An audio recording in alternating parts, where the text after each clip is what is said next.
Hello Internet, we're back with another week of Overwatch University top upvoted questions. Here we go. Is Moira a crutch? I'm in gold and I main Ana. 80% of my time is on her in comp, but if I'm getting dove hard with no peel, I'll swap to Moira for survivability and mobility. Moira is easy enough that I can still play her fairly well with a little practice, and it often works out. Is this a bad idea in the long run? For example, higher ranks due to Moira's lack of utility.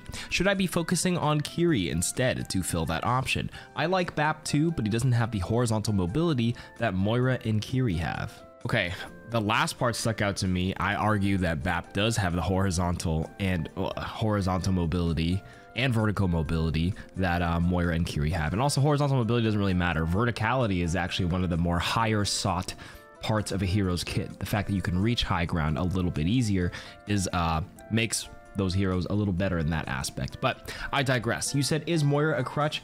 Sort of, but I wouldn't worry so much. If you're getting dove on, and you swap to Moira and you're generating value, that's okay. There's a lot of things to learn in Overwatch. Surviving and learning team objectives, tempo, ultimate economy, these can all be learned with Moira and equally as well as KarQ or Ana. But I will say, learning how to play against diving heroes and learning how to face those matchups a little bit better, learning how to dual tracers. You know, you're not going to always win. You're going to run into a wall here and there, but playing those heroes to fight them back is a great skill to have as well. So there's no actual right answer to this. If you want to win now, Moira can be your crutch right now, and that's okay. But for the long run, higher skill ceiling heroes are a bit more sought after, especially in higher team environments. No one's recruiting a Moira one trick at the professional level, but they'll certainly look for, you know, really high level KarQ players. But let's be real, it's not really a concern that 99.99% of the players are going to have. So, you know, there's no wrong answer to this. Play more if you want to win. Play Kiri and Ana and fight your bad matchups if you want to, like, learn this skill. So the new Hanzo alt buff is just a nerf, right? It now moves significantly faster, making it less effective for zoning, which was its intended purpose. Also, let me pause right here. For those who don't know, the patch last week, literally like May 14th, they made Hanzo's ultimate dragon itself travel from 12 meters per second to 15 meters per second, so it just moves faster. It doesn't do any more damage, it just moves faster. Now let's continue reading.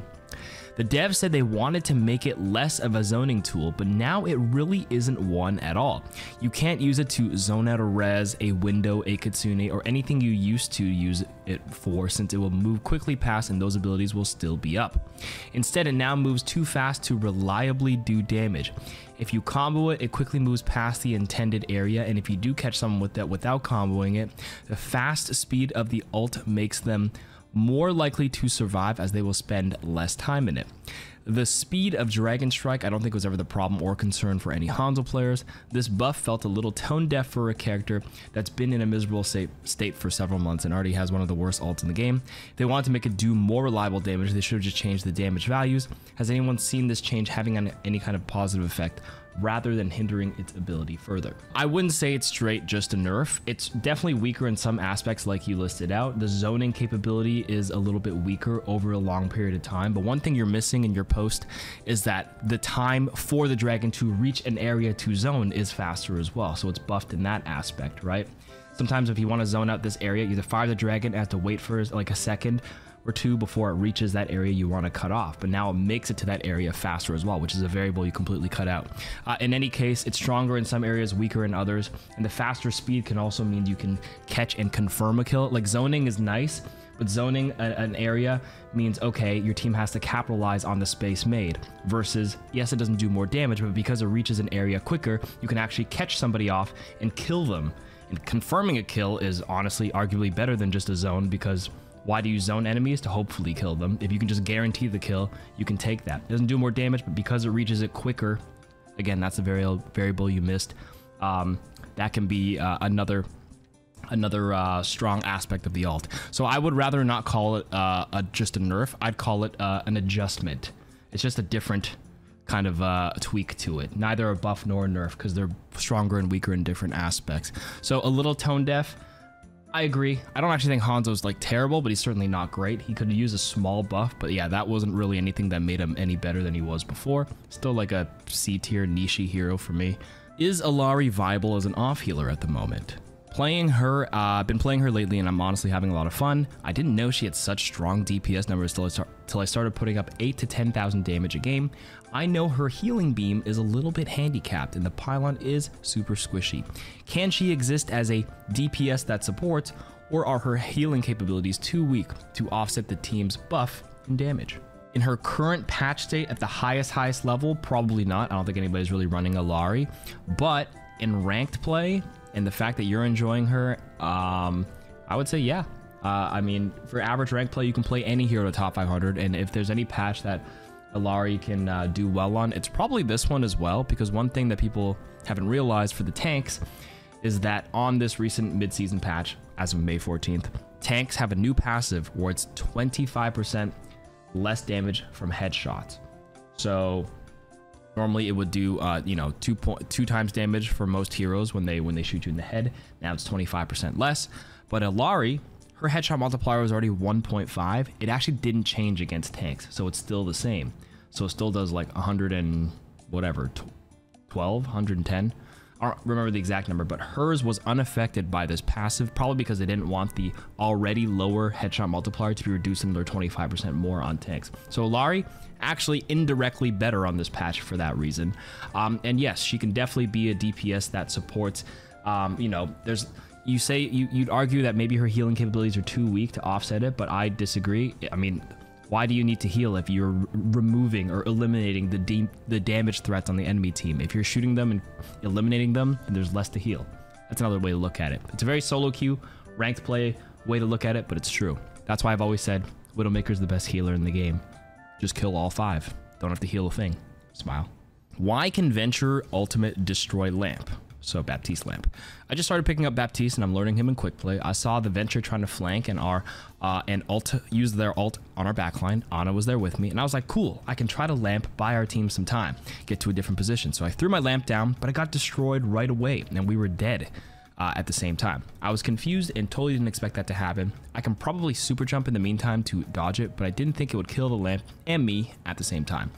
Why would an ultimate that can be dodged by not being on the floor destroy a lamp that's not touching the floor?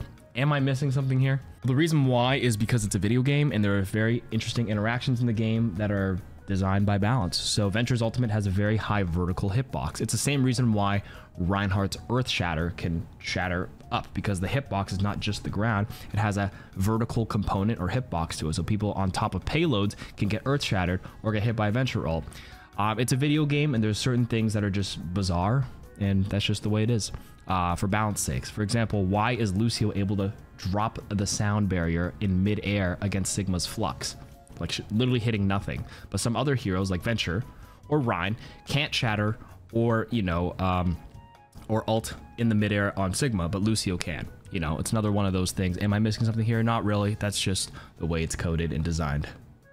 For now, at least, unless they decide to change it. How do you effectively use Brig's and Zen's ultimate? Zen and Brig typically play in the backline, either poking out the enemy or protecting your other support. Both their ult encourage you to be on the front line with your team, especially Brig's, which to me feels very counterintuitive to their regular playstyle. How should I maximize the usage of their ultimates without playing suboptimally normally? I understand their best use is to counter enemy ult, but trying to stun a queen out of Rampage when you're sitting back with your Ana seems really difficult.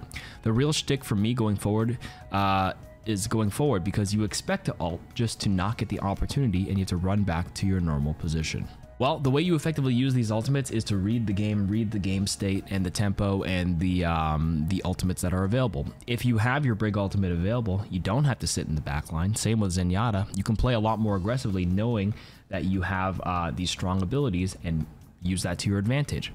For example, if I know I have Zenyatta ult and maybe I'm getting a little cheeky with the flank, I will go get a little aggressive, take some aggressive angles. If I'm in trouble, then I'll ult to save myself. That's a very selfish play, but in other cases, you know, another way to use your ultimate is not necessarily playing in the back and just, you know, waiting to counter something that the enemy wants to use. You can use it aggressively for tempo as well. A lot of people think very linearly in Overwatch, where they get into the mindset where it's like, oh my god, Zenyatta Transcendence, I must use it to counter the Zarya grab or the Genji blade, which is the correct play in a lot of cases, but it's also correct if you're getting pressured and you need to use it, you should just use it. Because what's the point of holding it if they didn't ult but you accidentally died because you got took too much damage, and then all of a sudden they use the blade and the grab right after you die. It's like, oh my god, Zen's dead, no transcendence, let me just pop my ult. So a lot of times you get your ultimate forced out of you just have to use it to either save yourself or just play aggressively, play the tempo, and win the team fight. The whole point of an ultimate in Overwatch or abilities is to win the team fight. That's the overarching goal. You're using it to counter their ultimate specifically. Like, I use Zen as a lot, but you mentioned Brig trying to stun the queen out of her ultimate. I mean, that's pretty hard to do, hard to read, hard to react to. Just using it to reactively give your team over health isn't a bad play, but right at the beginning of a fight when they're trying to prep and get into a queen position, you pop your rally the whole time, but you hold your shield dash the entire time the rally's going up and you're close to the queen has to hesitate and be like, did the Brig bash yet? I don't know if I can do it yet. So like that's how you can effectively use those ultimates as well.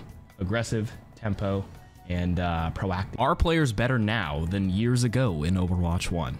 Would you say that players on the rank ladder are better now compared to 5 years ago in Overwatch 1? What about the comp scene? How do players during the last season of OWL compared to the first season of OWL? I realize the player base isn't as big as it once was, but has the skill level increased or decreased overall? This is an easy answer. Yes.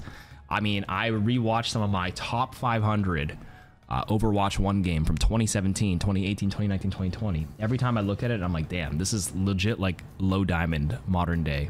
That's a big skill jump from being like a top 500, or I think I had a game where I hit like top 30 and I watched it. I'm like, dude, this is like bottom GM now, like high masters at best from 6 years ago. The player base is always getting smarter. People are always getting better. And that goes for every game.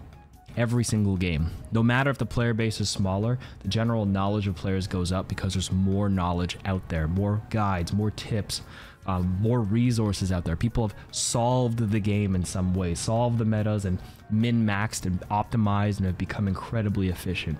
Like, leave Overwatch for a second and take a look at any game. I'm watching this Silver League of Legends 80 carry get 200 CS in like 18 or like 15 minutes, if that's that's possible. That's incredible. I was a silver player in 2010 and it's just completely different landscape. And I play other games like old school RuneScape, and it's so min-max and peak efficient compared to 20 years ago. Players are always getting smarter and better. So it's always, the onus is on you to either keep up if that's your main game or just enjoy the game casually. That's it. Why play Hanzo or Projectile anymore? I was former Masters 2, now I'm Diamond 3. Ever since the Season 9 changes, Hanzo has drastically been lowered in power due to the HP increases. Despite a buff in arrow size and storm arrows, he is not the character he once was. He doesn't even benefit from the DPS passive that much. Even with the recent light buff, it's like the devs don't know what to do, increasing the speed of the Dragon Strike. Like, who asked for that? The power has shifted over to hit scan heroes like Cass, Sojourn, Soldier, and Tracer, but projectile heroes are kind of left behind, with Symmetra getting constantly shafted, Junkrat only now being able to two-shot, but not one-shot. Venture's combo no longer works despite using both cooldowns. Widow can still one-shot and has had her fall-off range increase, so why remove Hanzo's one-shot while Widow stays and gets buffed? That's because Widow's more vulnerable and it's a hit scan. And has range, and getting randomly long kind of sucks. But anyways, every time I play Hanzo, I keep thinking to myself, I could get so much more value playing Cass or Sojourn. Tell me I'm not the only one who thinks this. You're right there. You're correct here. The Cass and Sojourn get easier baseline value. Hanzo's been my most played hero ever since the nerfs, but I've been playing Cass, Echo, and I'll probably never play Hanzo again until he's buffed. Am I right to switch mains, or should I just stick it out and hope for a buff in Season 10? I mean, at the end of the day, play whatever you like. If you enjoy Hanzo, play Hanzo. If you just want to win now, I will say heroes like Cass, the ones you mentioned, Cass, Sojourn, are much easier on this patch and much better. That being said, Widow is able to one-shot, does have a fall-off range, but that's all Widow does. Hanzo doesn't have the one-shot, but like he also has storm arrows, the leap, more like general mobility with the wall climb, has an ultimate that actually like can generate value, zone people off, or pick people off. Widowmaker, her entire shtick is the one-shot, so she gets to keep it. I will say in reality, a lot of heroes in the game don't actually aren't always at full health. So the one shot, there's like the full charge arrows does 240, which is quite a bit. If they take a schlick of damage, they're probably dead anyways. And the majority of the time, most Hanzos only headshot like full charge, like 10% of the time. What's a good headshot accuracy at full charge? 10%, 15%? Sure, it matters, but like a lot of times just like a quick body shot into storm arrows is more than enough. Yes, DPS passive isn't as great, and all these other factors, the recent buff didn't do much. So you're right. Hanzo isn't great right now. So why play Hanzo when you can play Cass and Sojourn? Go ahead and do that. If you love Hanzo, go ahead and play him. Similar to the last question, play Hanzo if you want. Character you used to despise but enjoy now. What is one character, Overwatch character you despised at first but ended up enjoying after learning said character? I used to hate Lucio, blah, blah, blah, blah. Okay, I'm just going to answer this. A character I used to despise but enjoy now, Baptiste. Legitimately one of like my third most played support now. But Baptiste on release, I did not like him for like a month, 2 months. There was something about him that felt weird and clunky. And I couldn't put my finger on it, but like after a certain amount of time and learning the rhythm of shooting and healing, because that wasn't optimized yet, like people surely figured it out, but like, you know, I started getting into that a little bit like a few weeks in, and then once I got the rhythm of that, and there's a setting for Baptiste called recoil aim compensation, which also exists on Cassidy, Ashe, Widow as well. I flicked that off and on. I turned it off for a while and it felt better, but then eventually once I got used to BAP, I turned it back on. What that setting does is that when you move your crosshair after the recoil animation, it'll go back to the original spot, but then read the amount of mouse adjustment you had and then apply that after the animation. So it's a setting that it's easier to try if you just like shoot your shot and then flick to the left really fast and then see what happens. It feels different on both settings. It's honestly personal preference. There's no right or wrong answer to that, but yeah, I used to despise BAP, but I like him now. Has Reinhardt's pin become a much more essential part of his kit? Back in Overwatch 1, aside from counter-pinning their Rein, you could basically just unbind pin. But it feels like nowadays getting a good pin on a squishy or pinning their tank into your backline or off the map is an important part of winning games as Rein. Okay, I'm going to stop you there. This was just a meme where it's like, because Reins were just feeding, they're just like, unbind pin because it was a feed button. But good Reins, this is wrong, because good Reins knew that you have to do short pins, right? You're not pinning across the map because yes, you'll probably die because you get shot at in that entire animation. But a short pin onto a short wall from a smaller distance to get that 300 burst damage was very valuable. I digress. Part of this is because pin has been buffed with pin cancel and extra steering, making it actually a viable tool in Rein's arsenal. However, it also feels like as the only tank, you have to be a lot more proactive to get value. Outside of Plat, just moving from corner to corner, swinging on their tank, and the occasional overextended squishy just won't do that much, especially now their tanks will push your shit in when you try to brawl them. Now that you get outpoked and outbrawled, pin has gone from essentially a meme to a potential one-shot that you have to abuse to carry fights. I'm also drunk. Beer thoughts. Honestly, you're right. I corrected you on the first part where like pin wasn't as useful, but yes, pin is a very core part of Rein. I mean, it's his only gap closer, A. B, it's a big burst damage, so yes, you can just confirm pretty much a kill on a squishy and do a big chunk of burst. So I mean, the short answer is yeah, it's essential part of his kit. You're the only tank. Use it in both ways, whatever way you can. Close the gap, get a kill. Not much to say there. Final question of the week is, what is a good tank to play into Zarya? I usually main Sigma with my second choice normally being D.Va. Recently I've been learning Junker Queen, but I tend to have trouble playing into Zarya on the other team. I know Zarya is a counter to D.Va, so I try to avoid that matchup, but whenever I go Sigma, I always have a hard time against Zarya as well. Currently I'm low silver. If you have any advice, I'd appreciate it. Or if you have another tank you could recommend to try.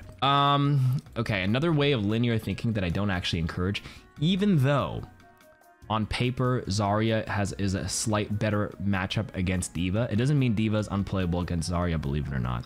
I'd say it's more like a 55-45, depending on energy levels.